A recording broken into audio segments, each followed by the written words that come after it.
శ్రీమాత్రే నమ. జయ గురు దత్తాత్రేయ నమ.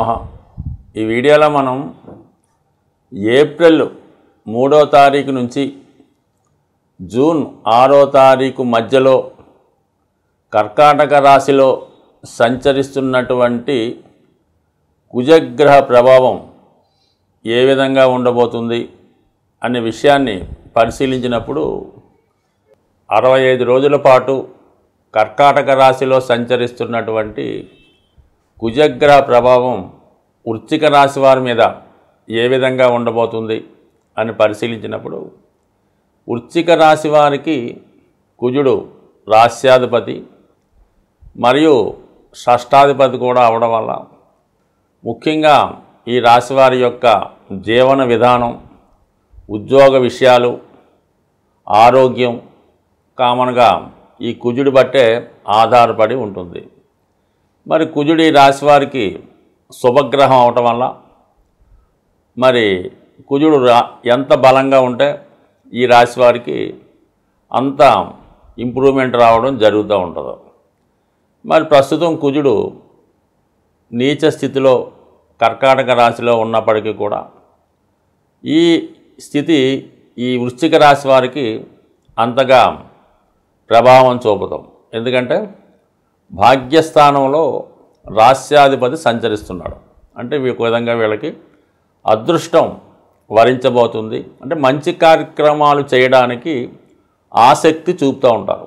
ఆధ్యాత్మికంగా కర్కాటకం ఆధ్యాత్మిక రాశి అవ్వటం వల్ల సహజంగా మరి ఈ కుజుడు అక్కడ బలహీనపడుతుంటాడు. అయినప్పటికీ కూడా ఈ సమయంలో మీరు ఏదైనా ఒక మంచి కార్యక్రమం 10 మందికి ఉపయోగపడే విధంగా ఒక మంచి కర్మ నిర్వహించబోతున్నారు. అంటే ఏదన్నా ఒక గృహాన్ని లేదంటే ఒక స్థిరాస్తిని అది మీ యొక్క పేరెంట్స్కో లేదా మీ కుటుంబానికో కొనడం జరుగుతూ ఉంటుంది. అయితే మీరు ఎక్కడో దూర ప్రాంతంలో వేరే ప్రాంతంలో ఉన్నప్పటికీ కూడా ఇక్కడ ఉన్నవారి సౌకర్యం కొరకు ఒక స్థిరాస్తి సమకూర్చడం, అలాగే పెద్దవారిని మీ తల్లిదండ్రుల్ని ఒక విధంగా కేర్ చూపించి వాళ్ళ అవసరాలు తీర్చిదిద్దే విధంగా సౌకర్యాలు కల్పించే అవకాశం ఉంది.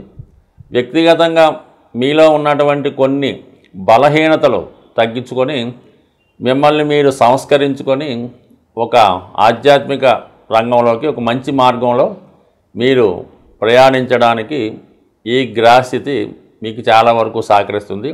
అంటే అప్పటి వరకు మీలో ఉన్నటువంటి కోపం అనొచ్చు, ఈ లోభగుణం అనొచ్చు, ఏదన్నా ఒక ఈ నెగిటివ్ ఎనర్జీస్ ఇవన్నీ కూడా తగ్గి ఇవన్నీ మీరు తగ్గించుకొని ఒక మంచి ఆధ్యాత్మికవేత్తగాను ఒక ప్రశాంతమైనటువంటి యోగి మాదిరిగా ఎటువంటి కోపతాపాలు లేకుండా ఈర్ష, అసూయ, ద్వేషాలు లేకుండా ఒక సాధారణ వ్యక్తిగా మారడానికి ఇది మీకు సహకరించి ఉండదు. అంటే మీరు ఒక కొత్త వ్యక్తిని చూడబోతున్నారు. మరి ఈ సమయంలో మీరు ఒక స్థిరాస్తిని కొనడం జరుగుతుంది. లేదా చాలా కాలంగా మీ కుటుంబానికి ఉన్నటువంటి రుణాల నుంచి బయటపడే విధంగా ఆ రుణాలన్నీ కూడా తీర్చే అవకాశం ఉంది. అంటే రుణం అంటే కేవలం మీరు ఏదో డబ్బు ఎవరి దగ్గర అప్పు తెచ్చి ఆ రుణం అనుకోకూడదు. తల్లిదండ్రుల్ని చూడవలసిన రుణం ఆ విధంగా ఖర్చు అవ్వచ్చు. మీ యొక్క పిల్లలకి చదువు చెప్పించడం, సరైన సమయంలో వివాహం జరిపించడం, వారికి కావాల్సినటువంటి సౌకర్యాలు చూడటం, ఇవి కూడా మీరు రుణాన్ని తీర్చుకోవడం జరుగుతూ ఉంటుంది. అలాగే మీ యొక్క పితృదేవతలకి, పెద్దవారికి పితృకర్మలు చేయడం, వారికి కావాల్సినటువంటి సౌకర్యాలు కల్పించడం, ఇవన్నీ కూడా ఈ రుణం తీర్చుకోవడం కింద వస్తుంది. కాబట్టి ఏదైనా ఒక వ్యక్తి మరు జన్మలో మంచి జీవితం, మంచి లైఫ్ పొందాలంటే ఇప్పుడు ఈ కర్మల ద్వారా, మంచి కర్మల ద్వారా మీరు ఈ రుణ విముక్తి చేసుకుంటే తర్వాత మీకు బెటర్ లైఫ్ వస్తుంది.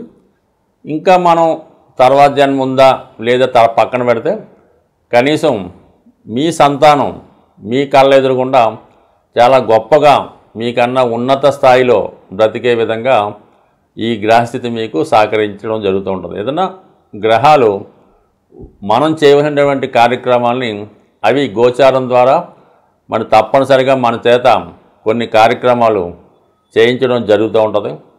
మరి ఆ కర్మ, ఆ రుణం తీయడం తర్వాత ఆ గ్రహం ఇచ్చే ప్రతిఫలం కూడా ఇవ్వడం జరుగుతూ ఉంటుంది. కేవలం ఈ గ్రహాలు శివుని యొక్క, అంటే మీరు ఎవరిని అనుకున్నా పర్లేదు, వారి యొక్క ఆజ్ఞ ప్రకారం మానవుణ్ణి మంచి కర్మల వైపు ప్రయాణించే విధంగా అవి సహకరిస్తూ ఉంటాయి. ఆ చెడు కర్మ తొలగిన తర్వాత మంచి ఫలితం జాతకుడికి ఇవ్వడం జరుగుతూ ఉంటుంది. అంటే ఇదంతా వృశ్చిక రాశి వారికి ఎందుకు చెప్పవలసిందంటే, ఇది వృశ్చిక రాశే సహజంగా అష్టమ రాశి. ఈ రాశి ఒక మరణం లాంటిదే. ఈ రాశిలో ఉన్నటువంటి గ్రహం బాగా కష్టపడిన తర్వాత పూర్తిగా పరివర్తన తర్వాత మార్పు రావడం జరుగుతుంటుంది. ఈ రాశిలో లగ్నంతో ఏ సంబంధం లేదు. ఎవరి జన్మజాతకంలో అయినా వృశ్చిక రాశిలో ఒక గ్రహం ఉంటే ఆ గ్రహం చాలా స్ట్రగుల్ పడిన తర్వాత పూర్తిగా మార్పు వచ్చి దాని నుంచి బయటపడడం జరుగుతుంటుంది. కాబట్టి ఒక విధంగా ఇది ఈ అష్టమ స్థానాన్ని రంధ్రస్థానం అంటారు.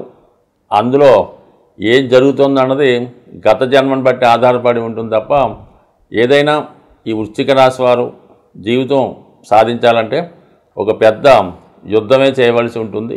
ఈ కుజుడు చాలా వరకు ఎవరి జాతకంలో బలంగా ఉంటాడో వారు జీవితంలో స్వయం కృషితోనే ఎవరి సహకారం లేకుండా జీవితంలో పైకి రావడం జరుగుతూ ఉంటుంది.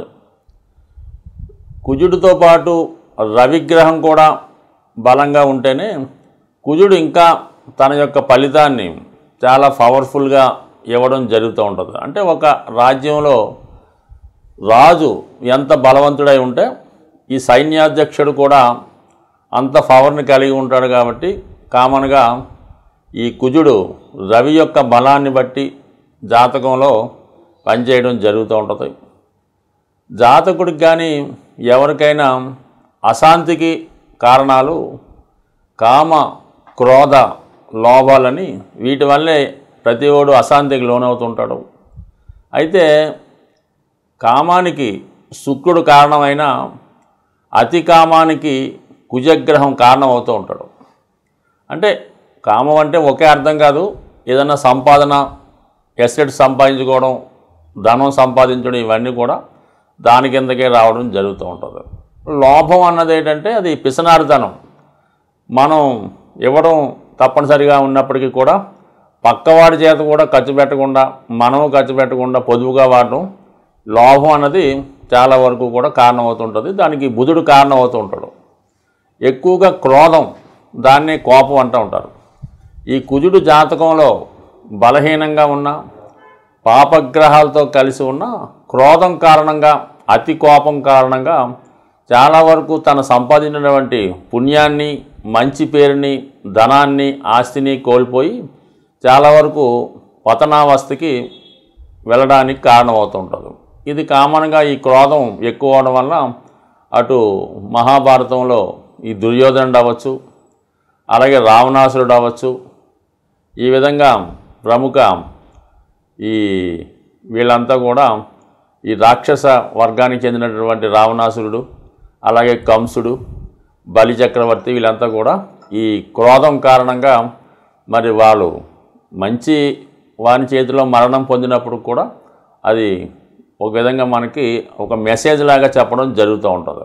అందువలన కుజుడు జాతకంలో ఉన్నప్పటికీ ఏ స్థితిలో ఉన్నా దాన్ని జాగ్రత్తగా యూటిలైజ్ చేసుకోవడం వలన ఒక క్రమశిక్షణతో దాన్ని వాడుకోవలసి ఉంటుంది. ఏది కూడా అతి అన్నది ఎప్పుడూ మంచిది కాదు.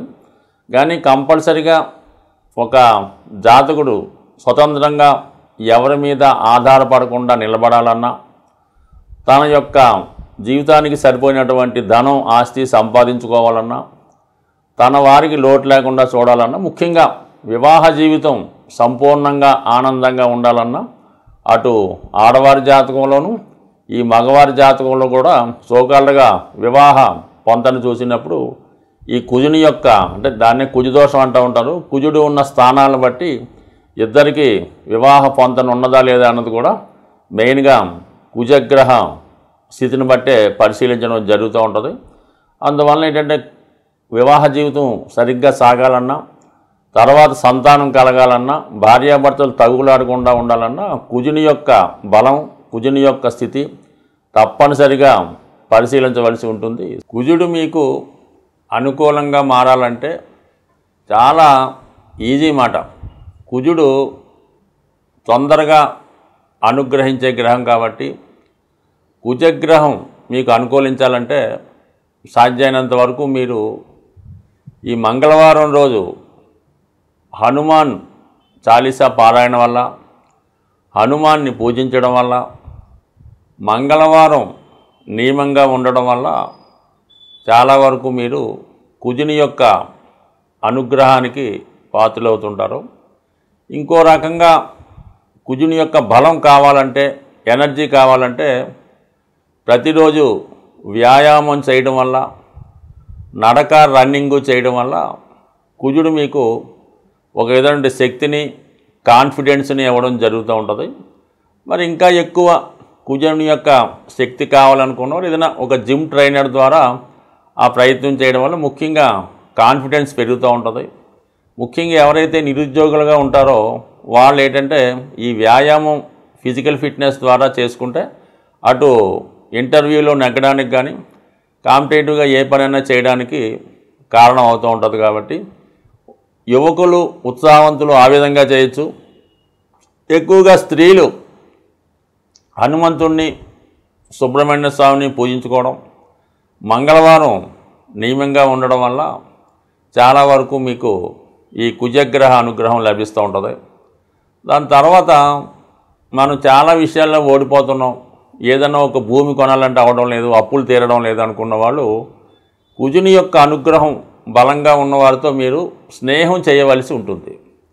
అంటే ఆ కుజగ్రహం అనుగ్రహం ఎవరి మీద ఉంటుందంటే కేవలం ఈ యూనిఫారం వేసుకొని విధి నిర్వహణ చేస్తూ ఉంటారు కదా, ఎక్కువగా ఈ ఫారెస్ట్ డిపార్ట్మెంటు, ఈ పోలీస్ డిపార్ట్మెంటు, ఎక్సైజ్ డిపార్ట్మెంట్ వారితో, అందులో మీకు ఏదైనా దగ్గర బంధుత్వం, స్నేహం, మీతో చదువుకున్న వాళ్ళు ఉంటే వాళ్ళతో ఎక్కువ ఫ్రెండ్షిప్ చేయడం వల్ల, వాళ్ళతో రెగ్యులర్గా మీకు టచ్లో ఉండడం వల్ల ఏమవుతుందంటే ఆటోమేటిక్గా మీలో ఉన్నటువంటి కుజుడు యాక్టివేట్ అవ్వడం ద్వారా కుజుని యొక్క బలం పెరగడం జరుగుతూ ఉంటుంది. ఇక అన్ని రకాలుగా సమస్యలు అంటే వివాహ సమస్యతో ఉన్నవారు ఆంజనేయ స్వామిని తమలపాకులతో పూజ చేయవలసి ఉంటుంది. రుణ బాధలు ఉన్నవాళ్ళు ఆంజనేయ స్వామిని సింధూరంతో పూజ చేయవలసి ఉంటుంది. అంటే ఎదటివాడి యొక్క ఈర్ష్యకి, అసూయకి గురైన వాళ్ళు, పెద్ద పెద్ద ప్రాజెక్టులు పెట్టుకొని వాటిని పూర్తి చేయాలనుకున్నవారు ఆంజనేయ స్వామికి వరమాల సమర్పించడం ద్వారా, అలాగే శత్రుబాధలు పోవాలనుకున్నవారు ఆంజనేయ స్వామికి నిమ్మకాయల దండ, సంతానం కావాలనుకున్నవారు ఆంజనేయ స్వామికి వరమాల, ఈ విధంగా ప్రతిదానికి కూడా ఈ స్వామివారి దగ్గర పరిహారాలు ఉన్నాయి. అవి నమ్మకంతో చేయవలసి ఉంటుంది, మన శక్తి కొలది చేయవలసి ఉంటుంది. అంటే శక్తి కొలది అన్నప్పుడు ఎలా ఉంటుందంటే ఏదో చిన్న విద్యార్థి ఉన్నాడు, చాలా బీద కుటుంబం, వాడు ఏదో కొద్దిగా ఒక 21 తమలపాకులతో పూజ చేయనే సరిపోతుంది. మనం బాగా ధనవంతులం, నెలకు 3-4 లక్షలు సంపాదిస్తాం అనుకున్న వాళ్ళు వాడు 108 తమలపాకులు కాకుండా ఒక తమలపాకుల బుట్ట, దాంతో అభిషేకం చేయడం వల్ల, అంటే వాళ్ళ శక్తి కొలది చేయడం అంటే ఇదే అర్థం మాట. దానివల్ల అలా చేయాలి తప్ప అది మనం ఒకరితో పోల్చుకోకుండా మన శక్తి ఎంతవరకు అనుకరిస్తుందో మనస్ఫూర్తిగా ఏదైనా ఇటువంటి పరిహారం మీరు చేయడం వల్ల శీఘ్రంగా మీకు స్వామి యొక్క అనుగ్రహం లభించే అవకాశం ఉంది. బట్ ఏదైనా భూమి దక్కాలంటే ఆంజనేయ స్వామి అనుగ్రహం తప్పనిసరిగా ఉండాలి. కాబట్టి సాధ్యమైనంత వరకు ఈ భూమి కావాలనుకున్న వాళ్ళు ఆంజనేయ స్వామిని పూజించుకోవడం, కుజగ్రహ అనుగ్రహం కోసం మంగళవారం నియమంగా ఉంటూ, మరి ఈ మధ్యకాలంలో వస్తున్నటువంటి ఈ కరుంగలి మాల ధరించడం వల్ల కానీ, 3 ముఖాల రుద్రాక్ష ధరించడం వల్ల కానీ, లేదంటే ఈ పగడం, మంచి జాతి పగడం దొరికినప్పుడు దాన్ని ఉంగరంగా ధరించడం వల్ల కానీ, లేదా ఇవన్నీ కానప్పుడు కాపర్తో తయారు చేసినటువంటి కడియం కానీ ఉంగరం కానీ ధరించడం వల్ల, రాగి గ్లాసులో వాటర్ తాగడం వల్ల, రాగి పాత్రలు ఉపయోగించడం వల్ల కూడా కుజగ్రహ అనుగ్రహం ఉంది. కుజగ్రహం అనుగ్రహం ఉన్నవాడికి రుణాలు అయితే ఉండవు. స్వస్తి.